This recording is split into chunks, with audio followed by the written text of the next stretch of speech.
A massive moment in moto about to unfold. Hey everybody, Walty Wanderers, buckle up, strap in. We got a hard-hitting, pull no punches, or sugarcoat it, no rainbows or sunshine. I'm just going to give it to you and give it to you straight. We got a good one to unpackage today. Welcome to the show.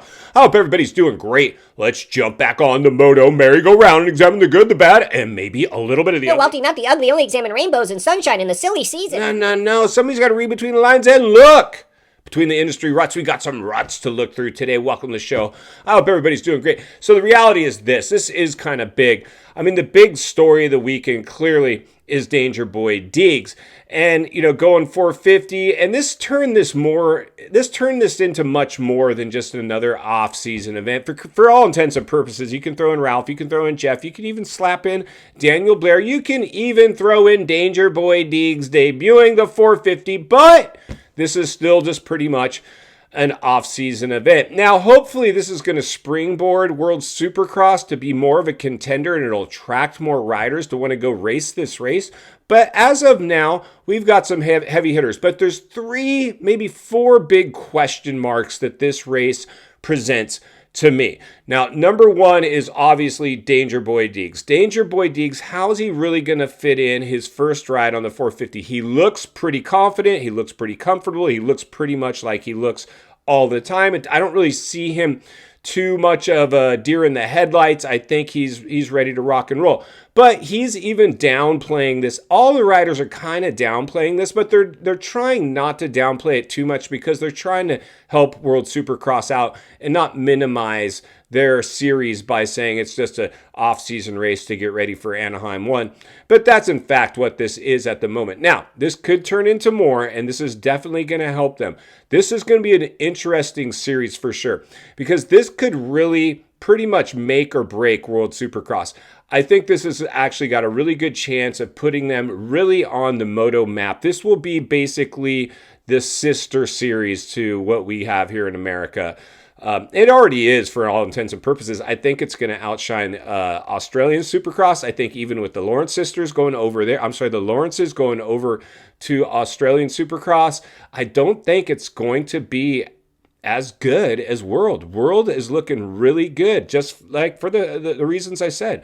Ralph, Jeff, Daniel. I mean, this is going to be good. And having Danger Boy debut this 450 over there, I mean, this is kind of a win-win for him, because it's kind of a lose-lose for the industry, because the industry doesn't get to hype it as much as they would have been able to had he waited to debut the 450 over here stateside. And I think, I've reported on this before, I don't think the Deegans and the industry are necessarily too chummy right now. I think there's basically some animosity going on. And I think it's just because the industry really, SMX was a direct result of World Supercross. Then it looked like it wasn't going to be a threat. But now it's looking like it's going to be a threat again. And then you have Danger Boy pretty much throw him the middle finger and say, watch this, hold my monster, I'm going to go debut the 450 over there. That's going to be huge. But here's the number 1 big question. We asked it. If you're new, get subscribed. Not tomorrow, not yesterday, today. There's never been a more important time in moto history to get centered and surrounded with like-minded moto people where iron can sharpen iron. We asked on the Walty Wanderers community page of the YouTube channel, does Danger Boy show up at A1 to race the 450s or the 250s? And here's the thing. He was even asked this. He was even asked, are you going to, I think in one of the pressers over at World Supercross, are you going to show up to A1 on the 450? He's like, I don't know. And here's the thing. We don't know, but I'll tell you what we do know.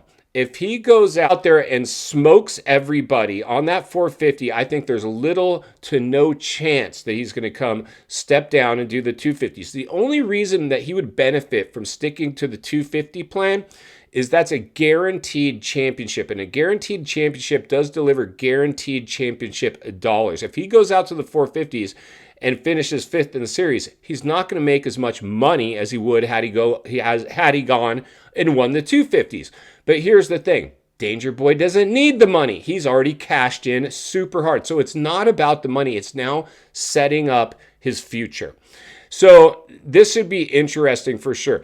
I think he's going to have to blow it pretty hard to not show up on a 450 at A1. I think if I was a betting man, I would say that he's definitely going to show up on a 450. But we asked you guys what you think he's going to show up to A1 on. Let's go ahead and jump over there, take a look at those results, then we'll meet back here and wrap it up. Let's get started. All right, race fans, buckle up, strap in, roll up your windows, lock your doors, throw on an open face and a fresh pair of tear-offs because the roost is about to fly. When asked on the Walty Wanderers community page of the YouTube channel, will Danger show up at Anaheim 1 on a 450 or a 250? 74% of you said 450, bro, while 26% of you said, nope, it's going to be the 250. Well, after 1,000 votes, the majority of you are saying it's 450 time for Danger. Well, this all hinges on World, my friends. Let's go ahead and jump back to the studio and wrap this one up. All right, friends, there you go. So the majority of you guys are saying 450 for Anaheim 1. But like I said, there's a lot to we gotta see what happens with Danger over at World Supercross. This is a big one. It all hinges on what he does at World. Now, I hear he's flying. I hear he's ripping on the 450. He says he's already meshing well with this thing. I expect this dude potentially to win the World Supercross rounds that he's doing. And I expect him to, if he does that, even if he's just a podium guy, but he's in the mix and it looks like he has that speed, and the only reason he didn't win is because there's just some rookie mistakes, which we got to give him room to have some rookie mistakes. I mean, I can't expect him to just come out and be the Wonder Boy. I mean, even though it would be nice, I don't think we got to give him some room to make some mistakes. But I think you guys are spot on. There's a really good chance if you're betting money. And I know a lot of this is just hope. We just hope we want to see him on the 450, right? And a lot of those votes are like, yeah, just bring him up, bring him to the 450 class. But right now, it's probably more of a coin toss. Now, there's a couple other stories that are really big, in my opinion, here. El Hombre is back. He's on the Suzuki. We're going to have to see how this relationship with two heavy hitters, Kenny Boy and El Hombre, but El Hombre, he's a really chill dude, and I think Kenny Boy likes him. Unless some drama happens and he cleans him out or he starts winning and smoking Kenny, but I think even at this point, Kenny wouldn't even be too bummed if that happened. But this is obviously a huge, big moment because very few people other than Ken Roczen have been able to switch over to that Suzuki team and have any level of success at all. Most of them, it's been the kiss of death. I mean, poor Colt Nichols. I mean, he's back on that team, and I don't know how well he's going to do. I think we can expect more of the same mid-pack guy, back-of-the-pack guy, and a lot of LCQs for Colt. And it's just unfortunate because his 250 career just didn't translate over to the 450 career. I hope I'm wrong, Colt. I hope you come out swinging and you have your best season yet on the 450 and you relaunch your career. But if I was a betting man, that's what I see happening. Now, El Hombre, you know I'm a huge fan. I mean, everybody's a huge fan of El Hombre. And what I saw out of El Hombre during his press release over at World is he looks really happy, really comfortable. He looks fit. He looked bloated, out of shape, and depressed, and clearly drama going on over at Cali. I think it was a mix of mental and physical fatigue he was suffering from at Cali. I don't see that on him right now. I'm expecting El Hombre to come out and be the El Hombre of old. I think he's going to pull a page out of Ken Roczen's book and come over there and have some results. I don't think he's a title threat. I don't think he's even thinking he's a title threat, but I think that he thinks that he can definitely come back and be a competitive guy, and I expect that out of El Hombre. Last, but certainly not least, Christian Craig. Christian Craig, another dude that I go way back with, big fan of him. Spoke with this dude a few times. I like Christian Craig a lot, but this is a big, big moment for Christian Craig, similar to El Hombre, where he's stepping down onto basically high-level privateer equipment, but his environment seems to be more conducive to success than his previous environments. The Husky, he just couldn't make that 450 work. At Star Yamaha, he was their redheaded stepchild. He just didn't fit in. Now he feels like, hey, there's not as much pressure. I have actually the smaller team, but they're basically keeping me centered and surrounded, circling the wagons around me much more than these other teams. And as a racer, you want that. You want to feel like these guys are working for you. And I think that they just threw him to the wolves over at Star Racing Yamaha. But this is big because Christian Craig has a lot of rust to shake off, and he's hoping he's going to come out and have results. I'm hoping he's going to come out and have results. If he doesn't have results over at Quad Lock Honda, if he gets hurt, if he's just getting smoked out there, if he brings what he brought over at Star Yamaha and is just riding around in mid-pack.